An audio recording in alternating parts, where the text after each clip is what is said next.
2021 is gonna be awesome. Say it. It's gonna be awesome. How many? How good are you at speaking female? So what's the best thing about having a black wife? Okay, keep playing. Keep playing and see what happens. Y'all age like vampires. Happy New Year. Happy New Year. Hey, YouTube. We're back. It's been a while. So I don't even know. I guess we posted the last video probably 3 weeks ago, give or take.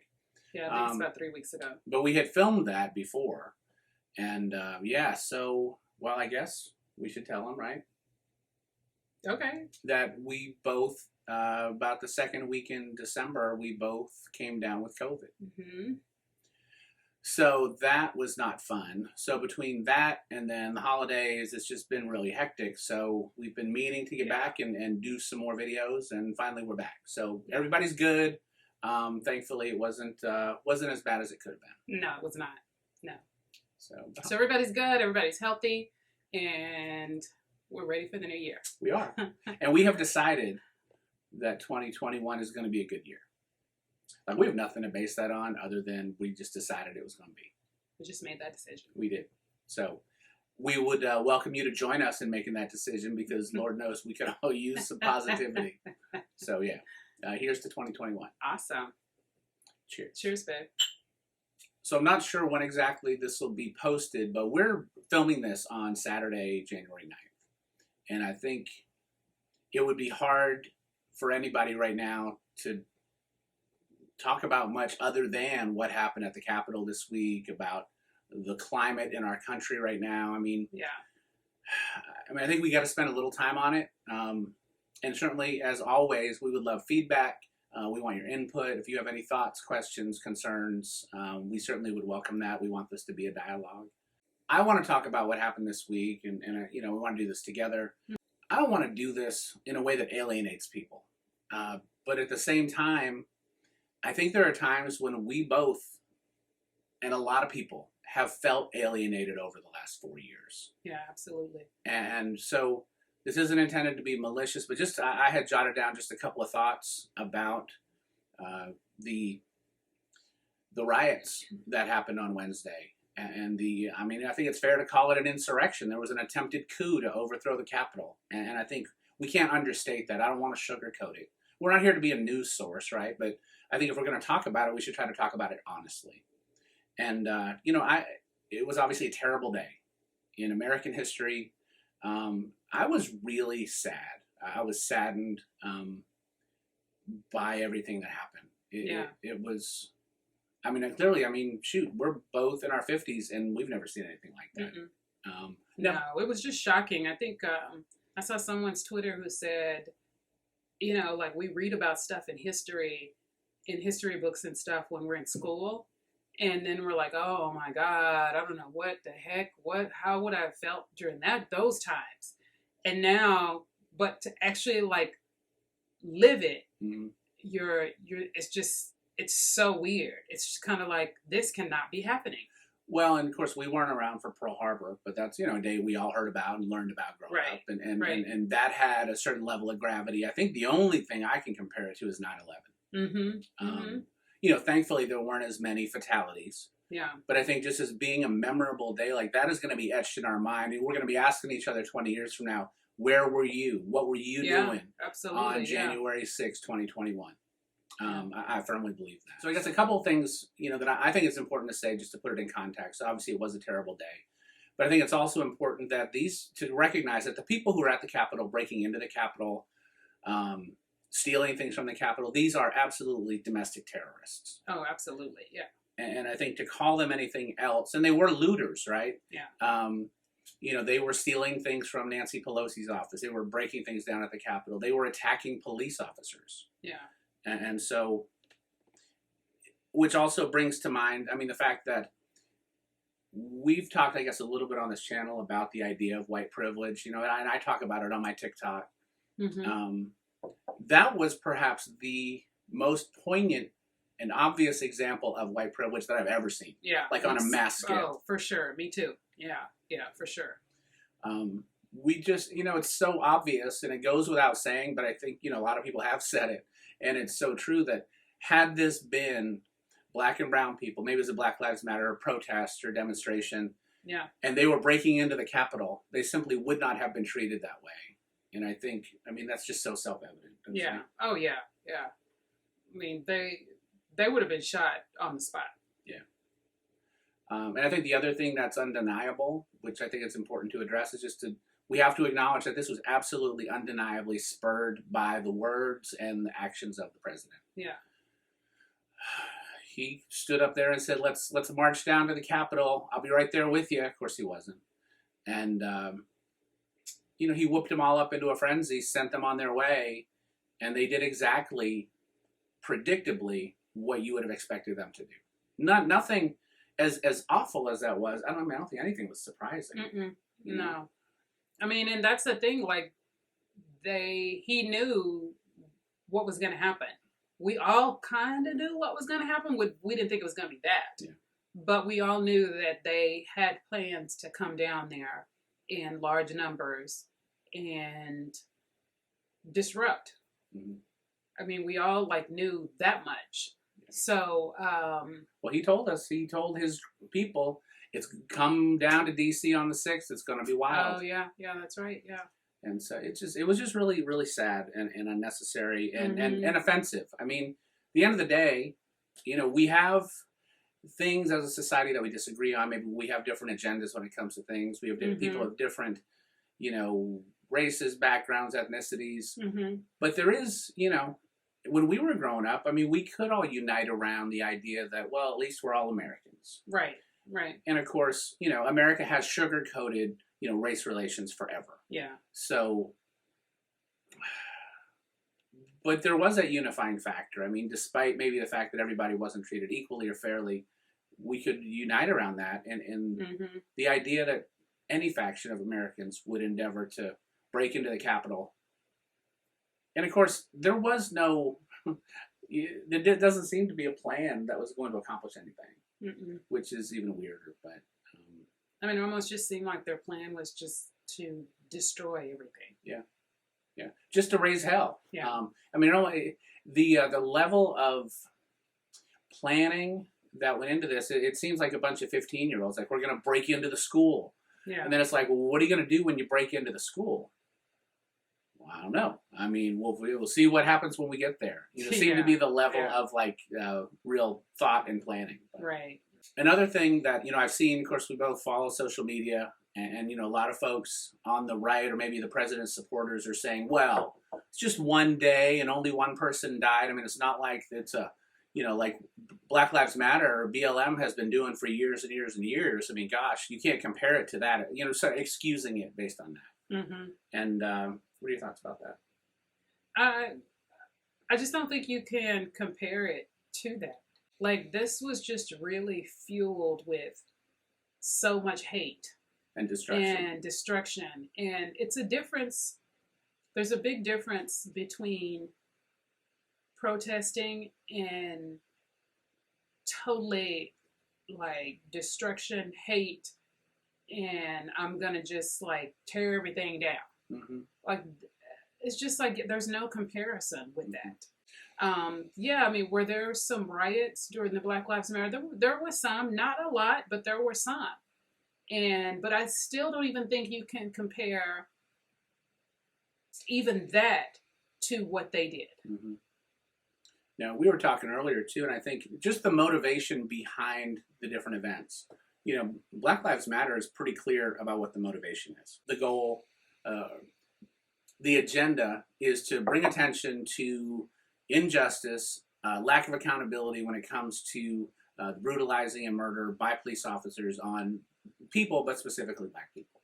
That's something that's undeniably, it's documented. Anybody who's looking at this objectively doesn't really debate whether or not that happens. We may disagree on how often it happens, or under what circumstances it might be justified to use force and all those things.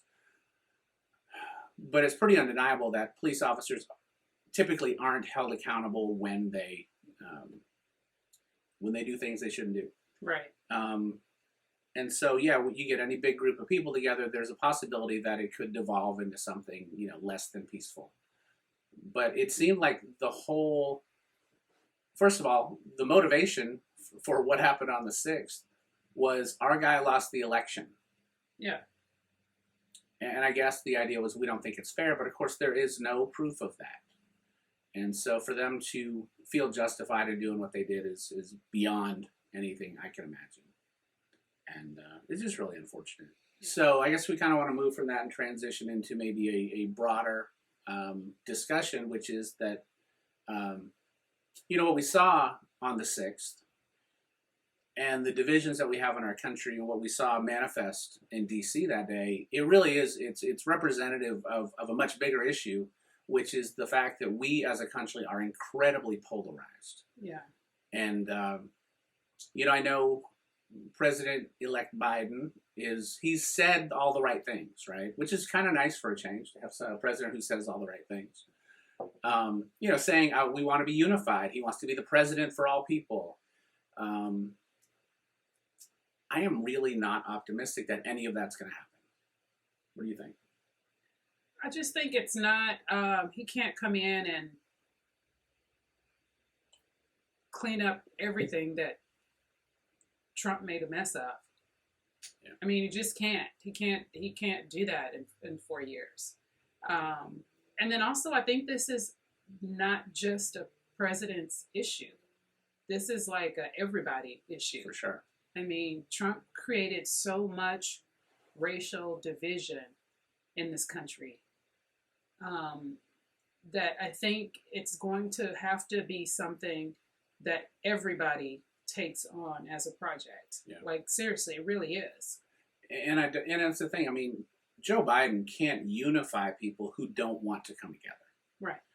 So, and actually, I want to get the quote right, so I copied it to my phone, but, maybe we can put this up on the video. So there's a quote from James Baldwin, who's my favorite author, and which goes to the polarization. The quote is this: "We can disagree and still love each other unless your disagreement is rooted in my oppression and denial of my humanity and right to exist."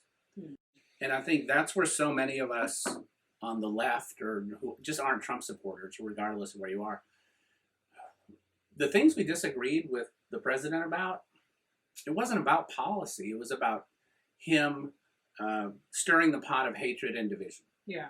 And so it's hard to want to be on the same team with people whose very worldview discounts your right to exist, or discounts the right to exist of your loved ones or your family. Right.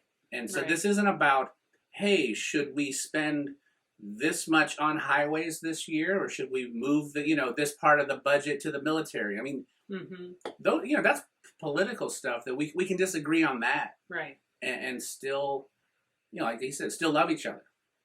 But when it's rooted in, I don't like just straight up hate, and that's on a whole nother level.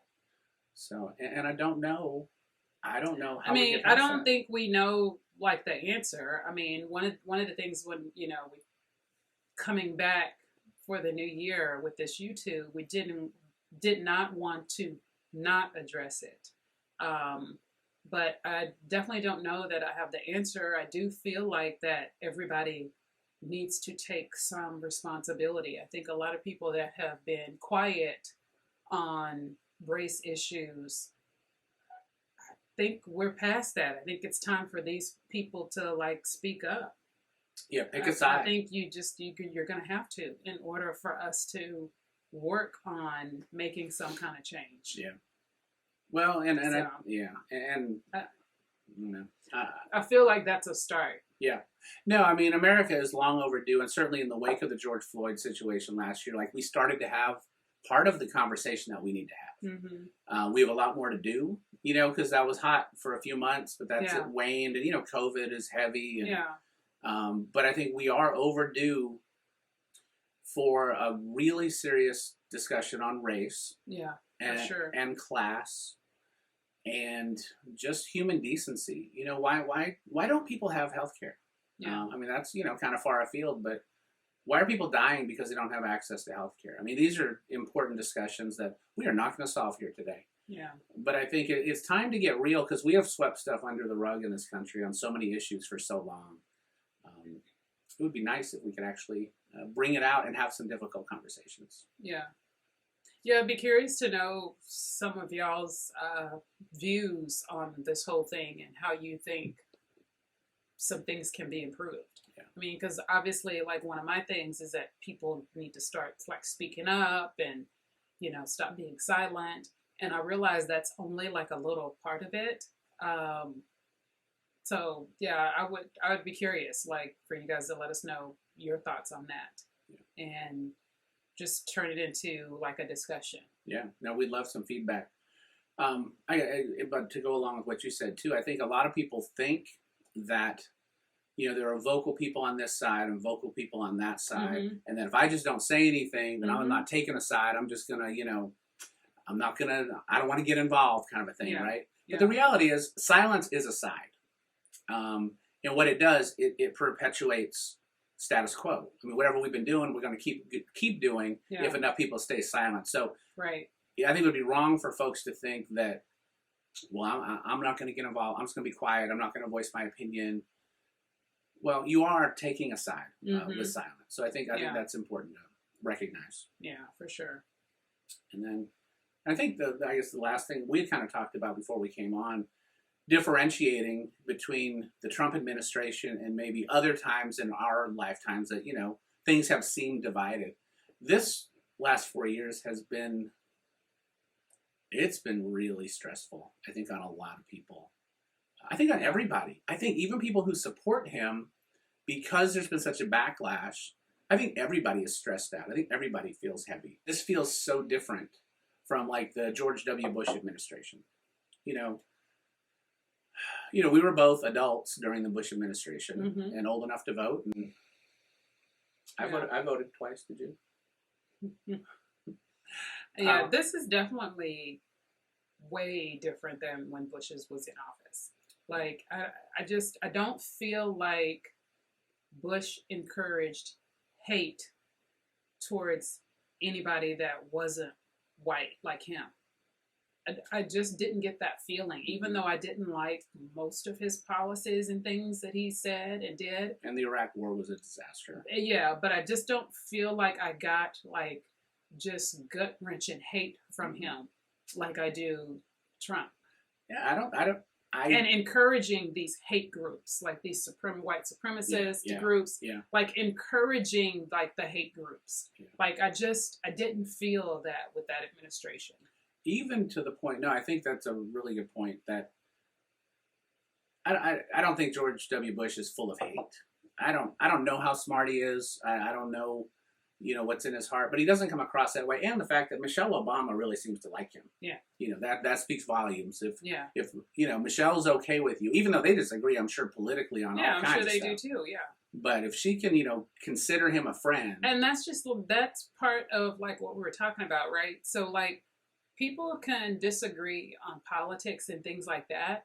But when it comes down to just outright hate, like what happened this week, if anybody that doesn't think that was hate and they can actually justify that, man, you need to like reevaluate your circle, because I can't have anybody in my circle that thinks that was okay. Mm-hmm. And so I can't. That's just downright hate, and I can't have anybody in my circle that's full of hate. Yeah, no, I agree. And even to the point, I mean, we have so much on Trump from, very good people on both sides when it was the white supremacist rally, to the people who stormed the Capitol. The first address he made to them, he said, "Go home, be safe." He never told them they were wrong, and then he told them he loved them, and they were beautiful. Yeah. Beautiful. People breaking into the Capitol were beautiful from the president. Yeah. And it's disgusting. So, but I want to, so finish this on an optimistic note. He's going to be gone in about 11 days. That's good. Not gone, but at least he won't be in the White House. I think we can all agree that this country does need to see a change. So, I mean, is the new president going to fix everything? Absolutely not. But I feel like we just are in dire need of a change. So, and that's what I'm looking forward to. Yeah, no doubt. So, 2021 is going to be awesome. Say it. It's going to be awesome. Say Just it. make sure my hands are in the frame. You got to say it for yourself. Yeah. I mean, at some point, and, we've talked about this too, that, that you've heard the saying, happiness is a choice, or choose your attitude, or whatever the things people say. Mm-hmm. I mean, I think there is some truth to that. And I think, we all look towards 2021 like, oh, God, 2020's been so rough. Yeah. Wait till 21. Well, COVID's still here. I mean, vaccine's coming. Yeah. We still got stuff to deal with, but we need to just decide to get to a better place and to do it together and to spread some love. And so I think hopefully we can do that a little bit on this channel. Yeah. Yeah. And hopefully you can get a little love from our channel. Yeah. So, leave some comments. Let us know your thoughts on this whole thing. And we are here, and we will see you weekly on this channel. Yeah. So subscribe if you haven't, and we'll see you next time. Thanks, y'all.